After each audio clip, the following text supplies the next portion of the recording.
Hello, and thank you for joining me today. My guest is Marissa P. Gillette.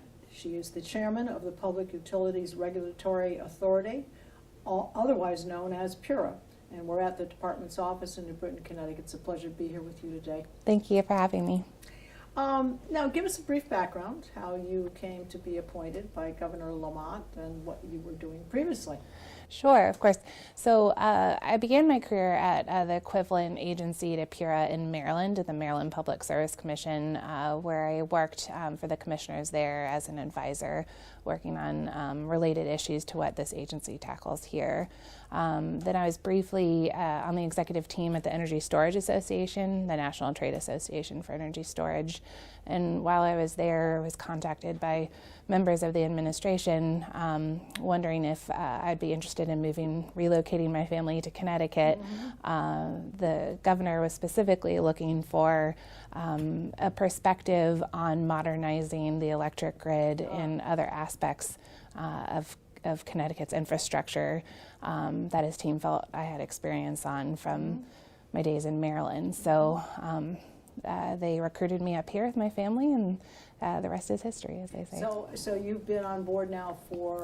A little over 6 months. Okay. My first day on the job was, I believe, April 26th. Okay, all right. Now that you've come into the department, you've had a chance to get your feet wet, as it were. What is your department comprised of, number of people? Do you see perhaps having to enlarge that or change anything, or is there anything that you see as far as you're concerned that needs to be amended in order to meet some of the objectives that have been set forth for you? It's a great question, and it's one that I certainly have asked myself most of the days that I come into the office. We have a head count that fluctuates between 70 and 75 people, and that's made up of attorneys, economists, engineers, very technical work that we do here that requires a specific set of expertise. The objectives that have been set out for me by the administration and what my colleagues and I have agreed to proceed down the path of grid modernization over the next couple of years is going to take a lot of manpower. PURA regulates directly approximately a fifth of the economy, and indirectly much more than that. Sure. So if you think about it from that perspective, 70 to 75 people seems small, but we're working specifically towards streamlining some of our functions and making the most out of the headcount that we have here. Well, you talked about, objectives, and obviously some have been set forth for you. The most critical that you've seen, or I guess you answer to the governor, but you answer to the people of Connecticut too. And do you hear from them? I mean, what are some of the issues that you hear most often that people contact you in your office? Sure. So myself and my two colleagues, the commissioners, and I, we are appointed by the governor and then confirmed by the Senate and the House. And we're treated, it's a quasi-judicial agency, so we're akin to judges in that way.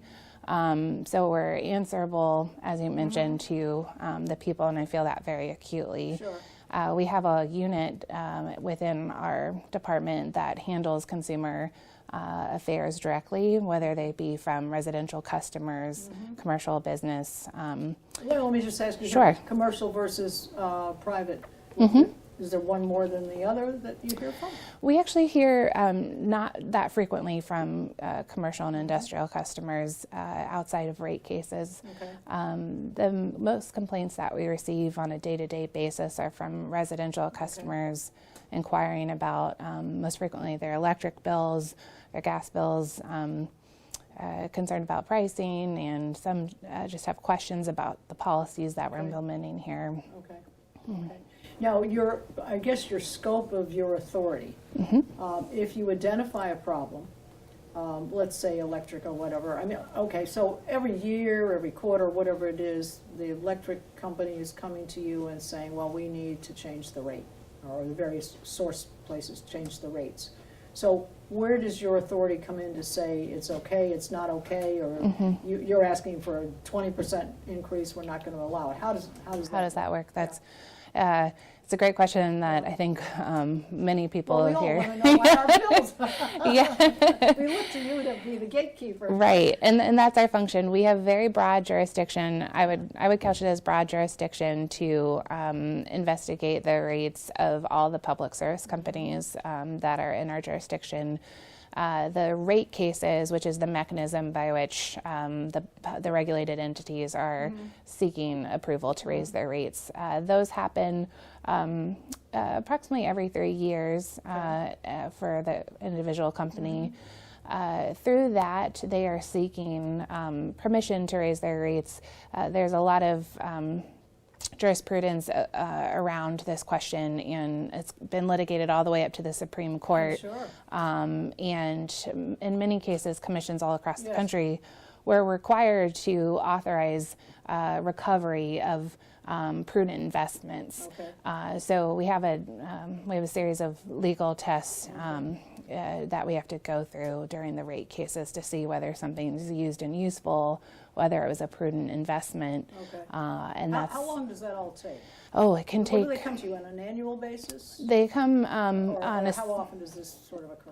every couple of years, Okay. and the whole process can take a full year. Okay. It has a lot of interveners, not just our staff. We have a consumer advocate and other interested parties, and we take evidence, we do discovery, we have hearings, we have public evening hearings where members of the public can express their concerns. So it's a very lengthy process. Yeah, that's kind of an interesting comment. So at these hearings, is it to just sort of a focus group kind of thing, or do you actually take their comments and queries? From the members of the Yeah, public. from the public. Seriously. I take them very seriously. I haven't been through a rate case in Connecticut yet. Of course, I went through many when I was on the Yes. Maryland Commission. Yes. But some of the cases I have presided over in my 6 months in Connecticut, we had evening hearings related to those. And I can tell you that the comments I received during those hearings, I took back and asked during the litigated proceedings of the companies and demanded answers. And the members of the public were invaluable in presenting challenges that they've encountered Okay. that they need investigated. Sure. Well, I guess what we look for here in Connecticut, we seem to be one of the highest rates for electric versus many other states, our surrounding states, our neighbor states. But even on a national basis, what is the source? I'm going to call it an issue. What is the source of that issue? It is an issue, and it's one that I understood coming in. In fact, it's my understanding we're consistently ranked 48 out of 48 in terms of electricity prices on a price per kilowatt hour basis. There are a number of factors that go into that.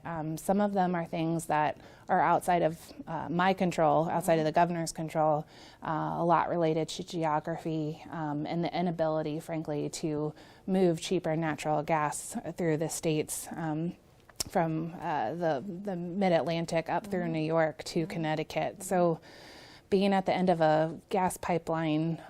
So that really makes a difference. I guess It does. The layman, I'm just going to play layman here for a moment. The gas line has to do with the electric. It sort of explained to me, why wouldn't it be an issue for Massachusetts? Or It is. So Massachusetts also is right up there with us in terms of the price per kilowatt hour, as are many of our New England neighbors that are all sharing a regional grid.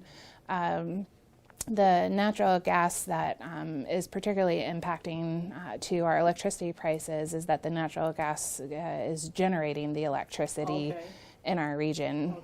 We don't have any coal in New England left. I think we might have had one plant in Massachusetts that shut down. So the lack of abundant natural gas in the region has contributed to higher. Is there something we can do about that? I mean, other than just accept the fact that we're at the end of the pipeline, as it were? Unfortunately, no. The states that the pipelines would have to go through have passed, their own sovereign laws preventing the expansion. And others, myself included, sometimes think that perhaps this isn't a bad thing. Natural gas has been referred to as a bridge fuel to a carbon-free future, Right. and we certainly can't achieve the governor's ambitious goals Right. if we are relying heavily on natural gas. So it's a problem in need of a solution, and the solution is going in a different direction. Now, when you have these every 2 years and you get these potential rate hikes and so forth, and they have their reasons for doing that, how are they being impacted? I mean, if the gas line is the pipeline and it's kind of remains that, I mean, it is what it is, what would make it increase, or they would be looking for an increase when you've been doing the same thing right along? How can they justify saying, well, it's going to go up per kilowatt because? Sure. So I'm just trying to understand how this works, because Yes. we pay the bills and we're very surprised sometimes. Right. So the natural gas issue contributes to, there are three general components to your Okay. bill.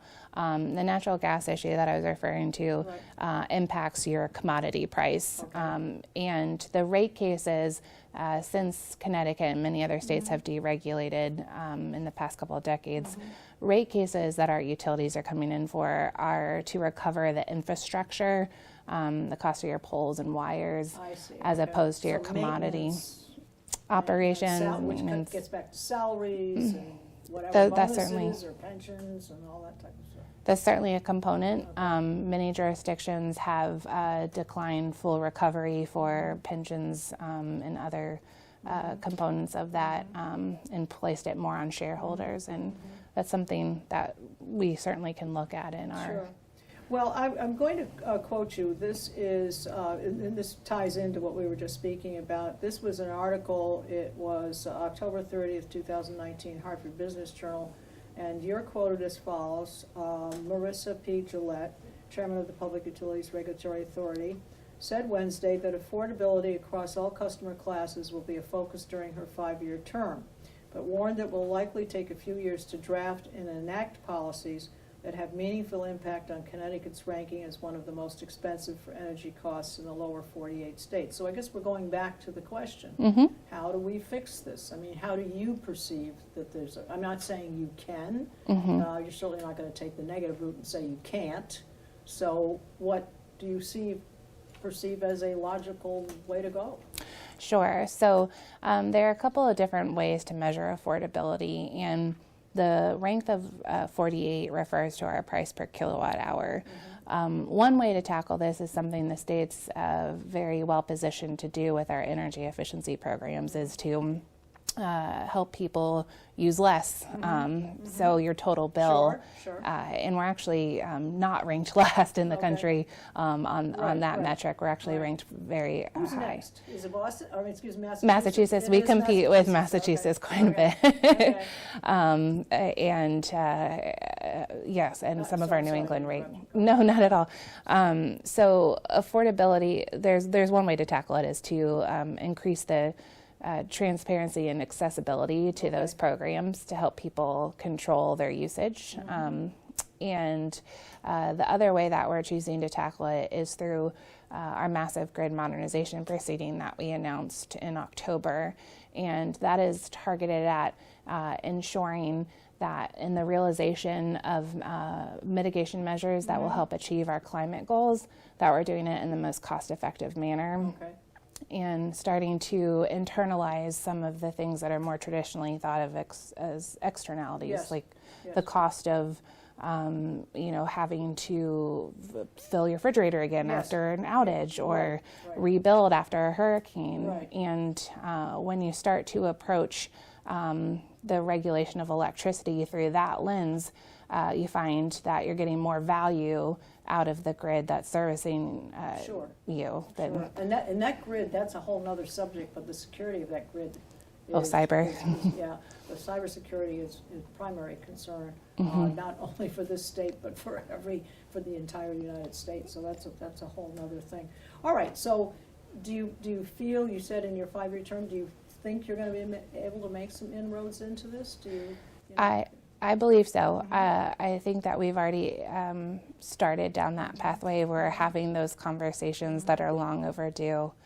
And the quote that you read back just a moment ago, I'm very cognizant of setting realistic expectations, and I just wanted people to understand that it could take those 5 years for us to litigate those plans, receive all the stakeholder input, design the programs, and then implement, and then the market will have to take off from there. So I do hope that within the 5 years that I'm here, I'm sure that's one of your major goals. I hope to have a legacy, which is looking back and seeing that the 11 pathways we identified in the grid modernization proceeding are well underway.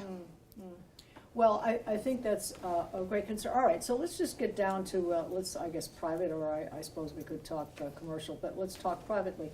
People should turn off their computers at night? I mean, what kinds of small measures can one do to cut their cost? Obviously, make sure they have maybe automatic lights that go off, on, but just give us some thoughts so that people could, maybe it seems like it's an obvious thing, but there may be things that are not as obvious. Sure. There are a lot of programs that the utilities administer using funds that are collected from all ratepayers, and those are programs that offer whole house audits that will help you understand, well, maybe free? That they are free for limited income, and they are at very low cost for residential customers, including installation of some of those measures. So they can point out to you issues with your insulation or with your light bulbs need to be upgraded. Some simple LEDs and, So those are certainly things that you can look to. There are also more aggressive measures like moving to heat pumps and more efficient uses of your cooling and heating equipment make a big dent in your electricity use each month. Thinking about, because we often, I think, because we think of ourselves as in a cold climate, particularly at this time of the year, but air conditioning during the summer and turning it on and off judiciously, as you said.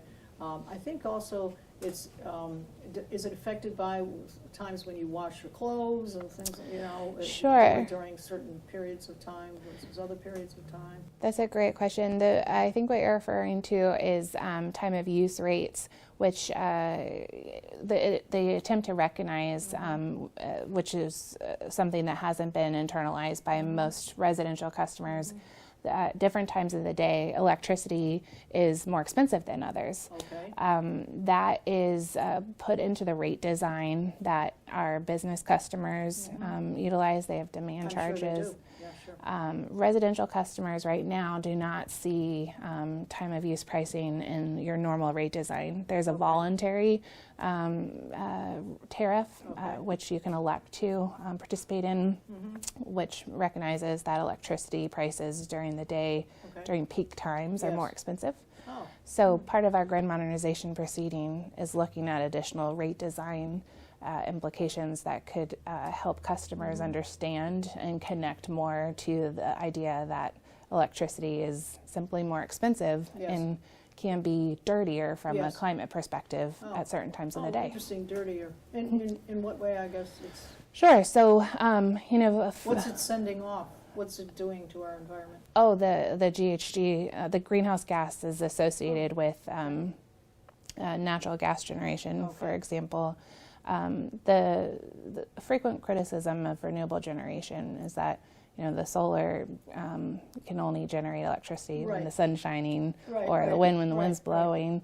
And based on those environmental parameters, if you will, you have more electricity, cleaner electricity at certain times of the day.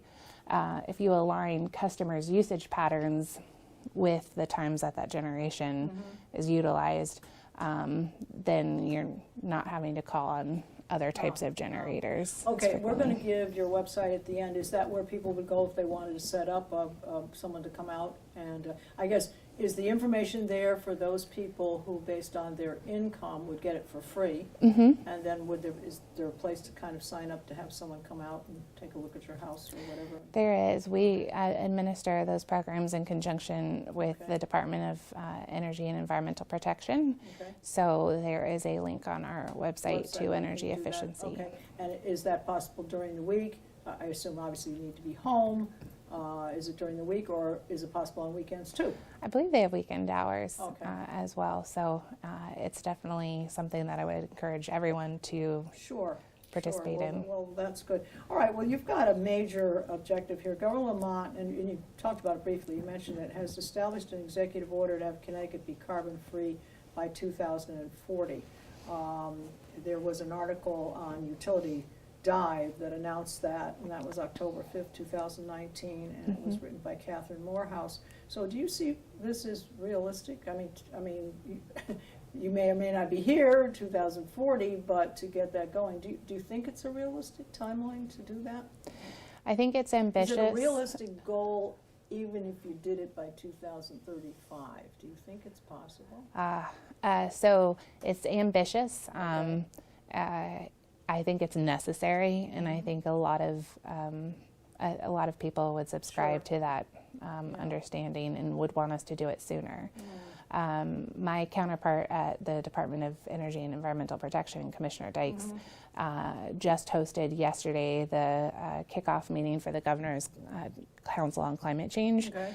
And we're convening all of the commissioners of the state agencies and many members of private industry and insurance to discuss the pathways and mitigation measures that can be undertaken to position the state to achieve that goal by 2040. Yes. Commissioner Dykes reported that the state is on track to achieve its 2020 goal, which is 10% reduction below 1990 levels by 2020, and we are on track with respect to that. Okay, so this is financially will benefit the state, and do we see this, I mean, it may seem like a strange question, is this going to cost people more or cost people less if it gets accomplished? I mean, will there be a savings to the actual end consumer? I think that there's absolutely going to be savings to the end consumer. The issue here is whether you pay for it now or you pay for it extensively later. And I think for those of us who have lived through some of the most recent storms, I wasn't in Connecticut during the 2012 time or 2011 time frame, but I understand there were some devastating storms here. So you have to pay for it after the fact, or you can invest beforehand and ensure that your communities are resilient. And I think in the end, the green economy, one thing about the green economy is it has to be local. You have to be locally installing the solar panels. You have to be... Well, that was a question, I'm glad you said it's a great segue, because I was going to say, people look at this all the time. Should we really get the solar on our house or not? Because the estimates that you get for doing it, they give you wonderful things. Oh, within 25 years it's going to reduce, okay. But up front, you've got to spend a lot of money to put these solar panels on. And first of all, you have to see if your roof is going to be a good eligible venue for doing it. Make sure your roof has to be fairly new. It can't be 25 years or older. You're going to have to maybe get your roof done before you even put the solar on. And then, what about maintenance? Do I have to go up there and clean it, or do I have to hire somebody to come and clean it? Or, and what if one of the panels gets broken, and if I spend whatever it's going to cost, $25,000 now, how soon will I see a difference in my thing? All of that. So this is important to encourage our viewers to really consider this. I mean, are you voting for that? Saying look into it? Sure. I would absolutely encourage folks to participate in, we call them distributed energy resources. They can be solar on your roof. It can be a battery. Like Tesla makes a power wall for homes. It makes your individual customer much more resilient. Did you say Tesla? Tesla makes a power wall. It's a battery that Okay. instead of having it like a diesel generator, Yes. now you can have a battery that charges from your solar on the roof. Oh, But in addition to those programs, there are lots of different models here. You can lease the solar on the roof now. oh, you can. Many of the contracts, all of the contracts should include maintenance and Okay. replacement costs. There's also a model being run out of the Connecticut Green Bank that provides access to solar for limited income customers. The state is focused on incentivizing. If we don't get our costs in line, we're all going to be worrying about our Yeah. limited income. But go ahead. Yes, I am well aware of that. Yes, but anyway, so a good idea for people to look into that. And I mean, there are many, many companies out there that There do are. it. And is there any kind of a credit back in any way? I mean, if you say, okay, I'm gonna do it, I'm putting it on my roof, I'll get the battery thing, is there any credit anywhere? Any There is. taxes or something? Or? There is a program called net metering right now, which is where the utility will purchase that electricity that you're not consuming, Right. and that's being put back out to the grid. So the state is buying that electricity from you Okay. at the retail rate. So that's where investing in this that's where that benefit comes in. You can also generate renewable energy credits, which count towards a state program called the Renewable Portfolio Standard. And PURA is investigating through our grid modernization proceeding additional programs that can help stand up the energy storage market, that Tesla Powerwall I was referring to.